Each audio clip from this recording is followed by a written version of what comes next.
India, Africa, friendship, রোজ গার্ডেনের ঠিক উল্টো দিকে আছে টিউলিপ গার্ডেন, যেটা আছে চাণক্যপুরীতে।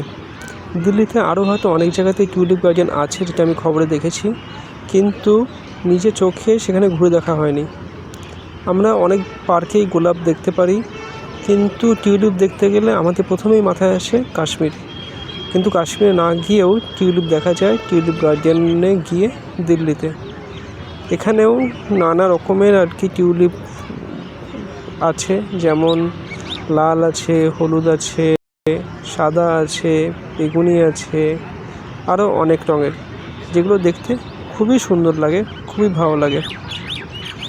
যে কোনো ছুটির দিনে বন্ধুবান্ধব বা ফ্যামিলিকে নিয়ে চলে আসতে পারেন আর সময় কাটাতে পারেন এই ফুলের রাজ্যে। দেখা হবে পরের ভিডিওতে, আর ভালো লাগলে সাবস্ক্রাইব করবেন। ধন্যবাদ।